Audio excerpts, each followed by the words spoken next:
Sebelumnya perkenalkan nama saya Emma Ayu Fatihah dari staf magang Kopma Humas. Salam kenal semuanya, salam kenal Mas Mbak. Salam kenal, halo Emma.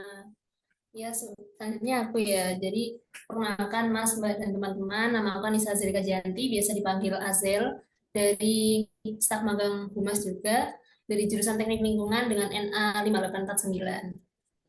Halo.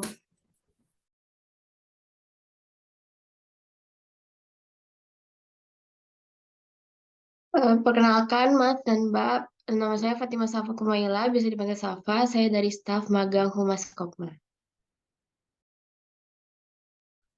Selamat pagi semua, perkenalkan saya Galuh Putri Maharani, NA 5852, saya juga dari staf magang Kopma. Oke, selanjutnya saya perkenalkan saya Taya Rizky Pratama, staf Humas Kopma dari K33. Terima kasih. Oke, perkenalkan juga, nama aku Gilbert Kurniawan Herianto, aku dipanggil Gilbert biasanya. Aku di sini sebagai koordinator pengawas karya 2022 dari K31.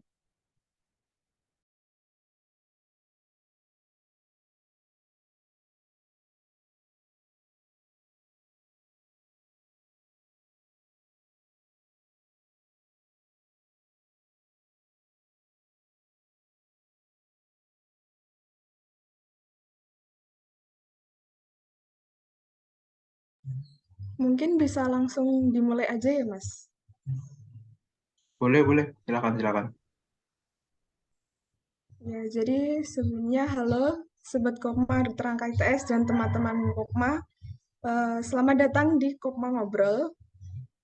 Seperti yang tadi, perkenalan dulu ya. Eh, jadi pada Kopma Ngobrol kali ini, kita akan mengulik nih tentang pengawas Kopma Dokter Angka ITS. Sudah bersama kami Mas Gilbert. Halo Mas. Jadi aku mau tanya nih Mas, boleh jelasin secara singkat nggak pengawas di Kopma itu apa dan tugasnya ngapain aja? Soalnya kita baru tahu nih kalau ternyata Kopma di tingkat mahasiswa itu ada pengawasannya. Oke, terima kasih pertanyaannya, Irma. Jadi, aku langsung aja mungkin langsung jawab aja. Tadi pertanyaannya kan minta jelasin sedikit sih mengenai pengawas di Komunitas itu apa dan kita ngapain aja gitu.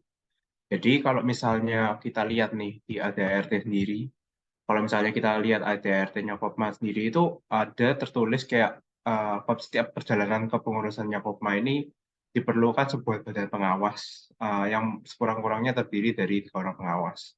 Jadi kalau misalnya dari kita lihat dari ADART sendiri nih, Kopma itu udah mensyaratkan untuk berjalannya kepengurusan itu harusnya dibentuk badan pengawas. Dan pengawas sendiri sih kalau misalnya aku suruh jelasin tugasnya itu semacam apa, mungkin gambaran paling gampangnya itu bisa dibilang seperti badan audit gitu. Jadi kalau misalnya teman-teman tahu itu badan audit itu biasanya adalah badan yang kayak melakukan pengawasan atau kayak melakukan eh, pengecekan gitu terhadap keberlangsungan kayak misalnya organisasi atau keberlangsungan badan usaha gitu. Nah, pengawas sendiri itu di Kopma ITS ini juga kurang lebih fungsinya juga sama. Jadi pengawas ini sebenarnya tugasnya ya seperti namanya sendiri, ya melakukan pengawasan. Pengawasan terhadap apa ya? Pengawasannya terhadap pengurusan yang pada saat itu sedang berlangsung. Jadi misalnya nih kayak karena kan kita dalam kepengurusan karya dan tentunya kalau misalnya kita bayangin kalau misalnya nggak ada badan pengawas itu tentunya dalam KPI-KPI yang dibuat oleh para pengurus dan para staf dari karya ini kan kita nggak tahu gitu kebenarannya seperti apa. Soalnya kan mereka yang menjalankan kan kalau misalnya mereka yang membuat dan mengisi sendiri kan ya kita nggak tahu kebenarannya seperti apa. Nah, badan pengawas ini kayak semacam membantu kepada para pengurus dan para staf-staf ini untuk melakukan pengecekan secara apa ya, secara transparan dan juga kebenarannya kan tentunya karena kita juga dari pihak ketiga itu bisa dibilang bertanggungjawabkan lah kepada para anggota.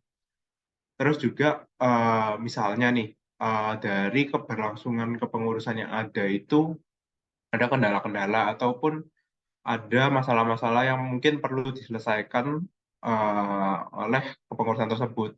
Nah, pengawas ini sebagai salah satu pihak ketiga yang ada dalam kepengurusan itu bisa membantu para pengurus atau para staf ini dalam memberikan saran ataupun bahkan mungkin melaporkan kalau misalnya dari para pengawas ini menemukan sesuatu kejanggalan-kejanggalan pada saat kepengurusan tersebut.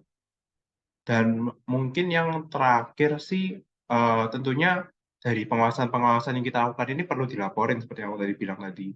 Nah, biasanya ada juga proker di pengawas ini yang fungsinya melakukan pelaporan kepada para anggota yang bukan staf, yang bukan pengurus. Jadi mereka tahu kayak keberlangsungan kepengurusan yang sekarang itu seperti apa. Nah, itu juga salah satu tugas pengawas. Kurang lebih seperti itu sih.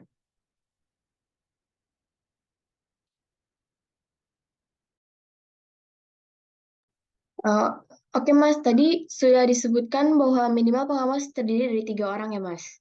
Lalu untuk sekarang di Koma itu ada berapa orang sih Mas yang menjadi pengawas untuk total dan bagaimana sistem pembagian tugasnya ya Mas untuk masing-masing anggota pengawas?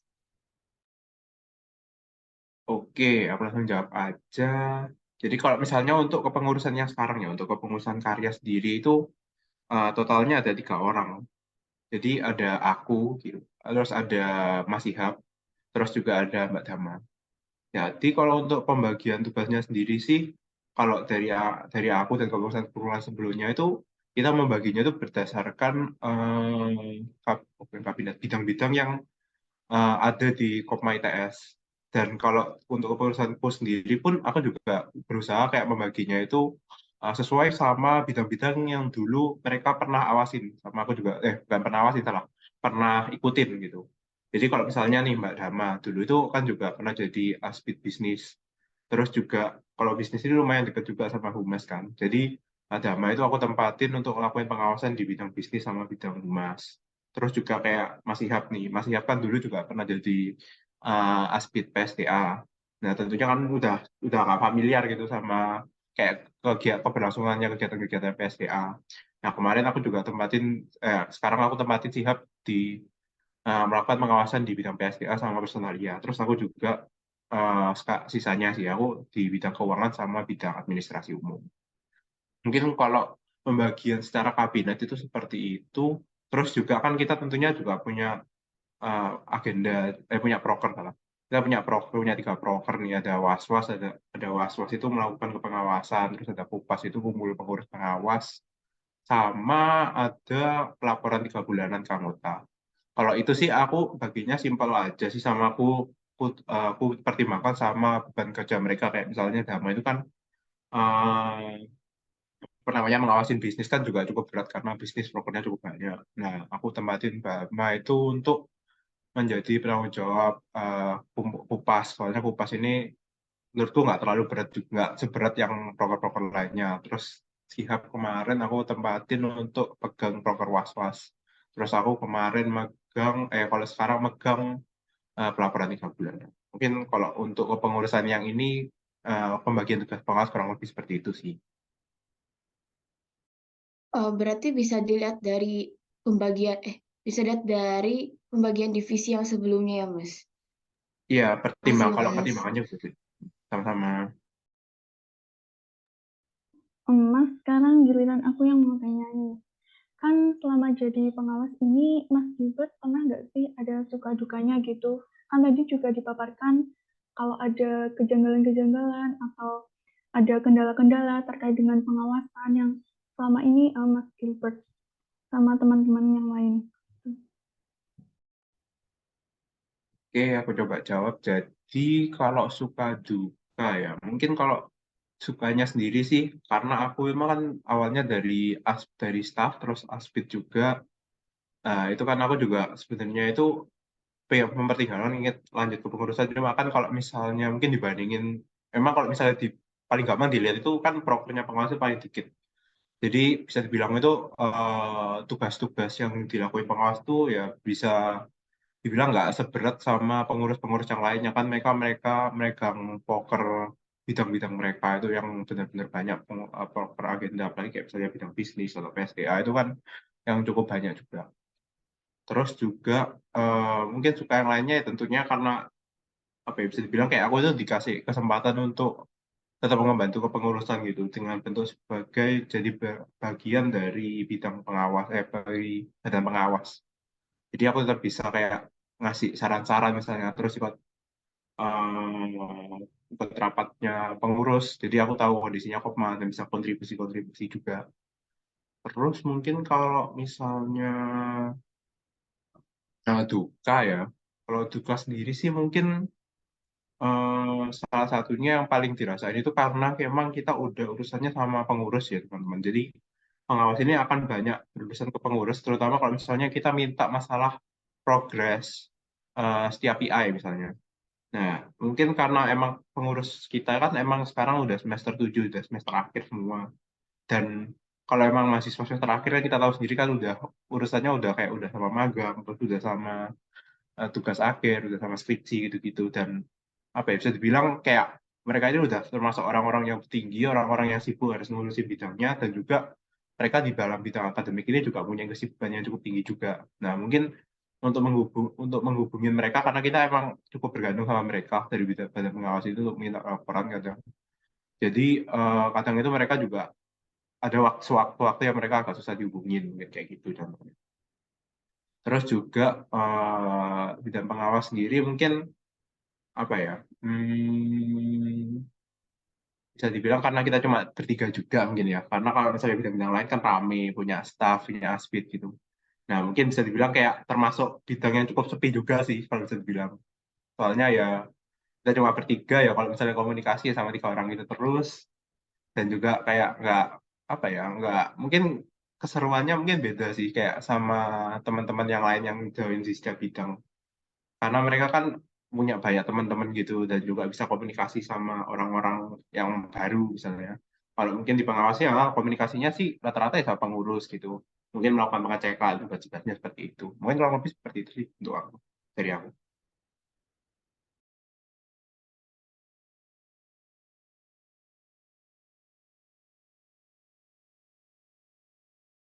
Oke, mungkin kalau dari aku tadi kan udah dijelasin Mas ya. Dulunya Mbak Dama di di Humas ya. Terus Mas Ihab di apa, Persontab atau apa itu. Nah, PSDA. oh ya PSDA. Kalau Mas Gilbert sendiri dulunya dari divisi apa? Terus kok bisa masuk pengawas itu gimana sih Mas? Oke, jadi mungkin kalau misalnya cerita sedikit, jadi kayak aku dulu sebelum masuk pengawas itu di jadi pada saat aku staff itu aku dulu pernah masuk jadi bidang keuangan. Terus setelah aku dari staf ke U itu aku lanjut ke Aspid itu nyalonin jadi Aspid Adum gitu. Jadi emang aku dari awal itu udah apa ya udah pernah menjalankan kepengurusan lah sebelum jadi pengawas. Jadi aku juga sedikit tahu kayak seluknya jadi staf ke U sama Aspid Adum gitu, tahu proker-prokernya mereka. Terus kalau alasan sendiri kok kenapa sih jadi pengawas gitu? eh Kayak mungkin bisa dibilang karena yang aku bilang tadi sih, jadi memang ingin kontribusi lebih ya, pengen lanjut ke perusahaan. Cuma emang kalau misalnya kemarin itu pada saat aku tanyain kayak join apa ya, join yang berat-berat itu nggak bisa lah bisa dibilang seperti itu. Jadi aku mungkin tetap bisa memberikan kontribusi ke Kopma itu melalui pengawasanku ini sih, sebuah bentuk kontribusi lanjutan ke Kopma. Terus juga aku tetap pengen kayak keep in touch aja sih sama Kopma gitu. Di samping kayak aku udah selesai jadi staff sama Aspid, mungkin aku kurang cocok kalau misalnya jadi pengurus. Nah, salah satunya nih, aku bisa jadi pengawas. Jadi tetap membantu kepengurusan dengan melakukan kepengawasan, terus juga ngasih saran-saran sebagai pengawas. Mungkin kurang lebih seperti itu sih kalau dari aku. Ya, Mas, dari yang udah dijelasin tadi kan Mas Gilbert ini dari keuangan terus ke Adum dan sekarang jadi pengawas gitu ya. Terus aku tuh kepo, kira-kira itu ada nggak sih keahlian khusus yang diperlukan untuk jadi pengawas? Soalnya itu kan dari ketiga bidang itu menurutku sendiri kayaknya beda-beda gitu kan. Gitu sih. Oke, jadi kalau misalnya apa ya keahlian khusus yang diperlukan jadi pengawas ya. Karena tentunya mungkin yang benar-benar khusus sih, karena dulu kan kita sebelum jadi pengawas itu ikut pelatihan di Kelanjut sebenarnya. Nah, dari pelatihan diklat sendiri itu pun mungkin yang dilatih ya mungkin skill-skill yang hard skill, tapi kayak semacam sebenarnya cukup tahu kayak masalah-masalah PI, terus masalah-masalah pengurusan gitu, seperti itulah. Terus juga mungkin yang penting juga itu bisa bilang karena pengawas ini kan orang yang harusnya itu udah pernah ada pengalaman entah jadi staff, entah jadi asbid sebelum masuk ke jadi pengawas gitu. Coba bayangin kalau misalnya pengawas ini orang-orang yang belum pernah sama sekali menjabat gitu, atau bahkan bukan anggota Kopma, itu tentunya pun nggak mungkin gitu. Jadi bisa dibilang kayak orang-orang yang jadi pengawas ini tentunya rata-rata itu orang-orang yang udah punya pengalaman gitu. Entah mungkin jadi asbid bidang apa, entah jadi staf bidang apa, dan mereka itu orang-orang yang udah tahu gitu kayak kurang lebih kayak kerjanya pengurusan di Kopma itu seperti apa sih misalnya kayak kerjanya, terus juga kesehariannya di Kopma itu juga seperti apa. Terus mungkin kalau selain itu sih sebenarnya ya skill-skill yang general aja sih kayak mereka harus rajin nih karena ya tentunya pengawas ini kan harus melakukan pengawasan misalnya setiap bulan kalau dari program mereka ya harapannya pengawasannya ini nggak uh, putus-putus gitu di setiap bulan ya semoga harapannya berjalan dengan lancar. Terus juga harus disiplin misalnya kayak misalnya mereka itu harus kayak membuat laporan. Ya tentunya laporan ini kan harus dibuat kalau bisa diusahakan tepat waktu gitu. Ya mungkin kurang lebih seperti itu sih. Jadi ya bisa dibilang kayak semacam orang-orang yang emang benar-benar udah pernah menjalani kepengurusan, udah ada pengalaman, terus juga disiplin, rajin, kurang lebih seperti itu secara general dari aku.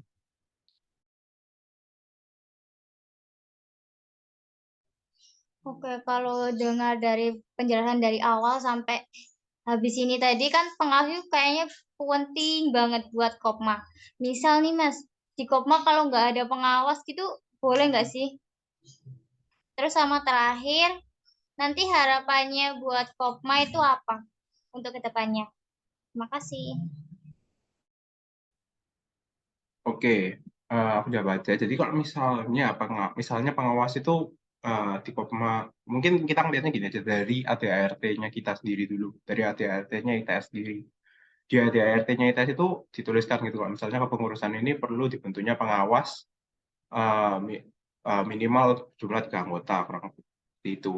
Nah, kalau misalnya kita di kepengurusannya ITS, Kopma ITS ini nggak punya pengawas, tentunya kepengurusannya kita ini udah melanggar ADART dan kayak misalnya nih kita kan perlu submit dokumen kepengurusan ke dinas koperasi. Nah, ntar itu pasti pasti dipertanyakan gitu loh. Ini kok kamu kok nggak bentuk badan pengawas? Mungkin bisa kurang lebih seperti itu. Jadi bisa dibilang kayak pengawas ini salah satu syarat untuk membentuk kepengurusan di Kopma lah seperti itu. Terus juga mungkin kalau misalnya mungkin kalau dilihat secara dari sudut pandang lain nih, misalnya Kopma ini nggak punya pengawas. Terus seperti aku bilang tadi sih, jadi kayak misalnya para pengurus terus para staf ini kan tentunya membuat proker dan proker ini kalau misalnya mereka yang buat terus mereka yang isi sendiri nih, tentunya mereka bisa aja kayak PI-nya itu mereka tulisin seenak mereka gitu kayak semuanya udah berjalan gitu.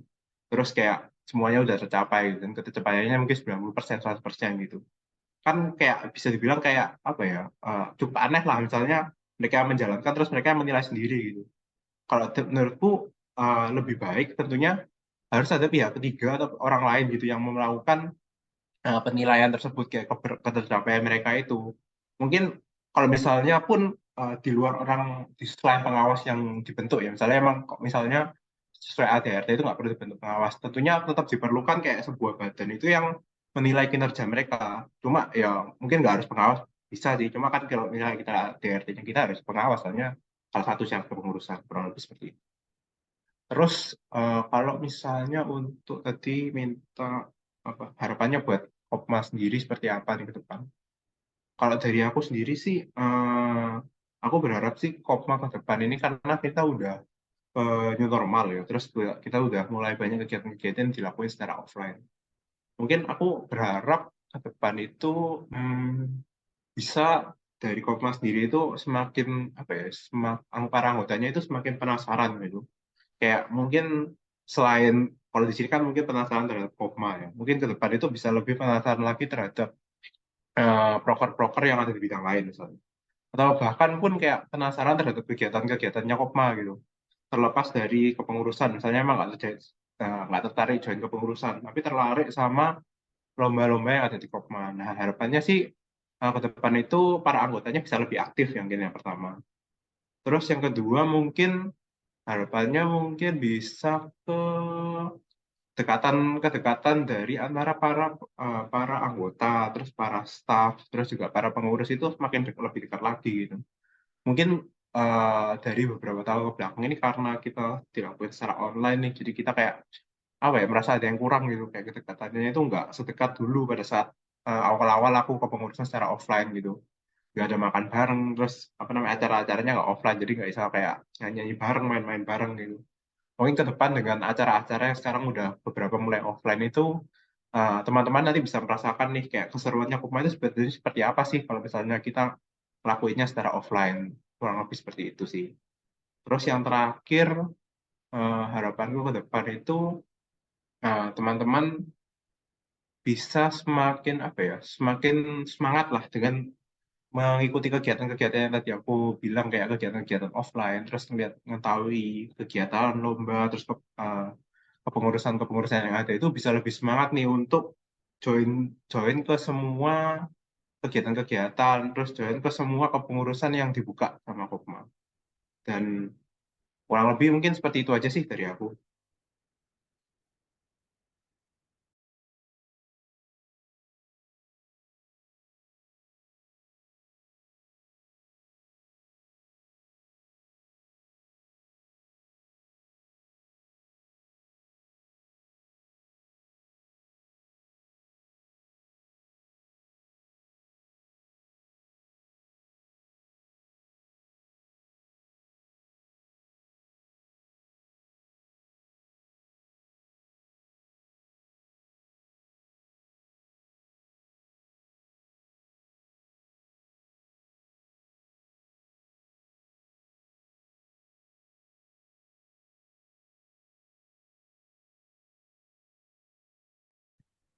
Oke, kira-kira sudah sangat jelas sekali pemaparan materi dari Mas Gilbert.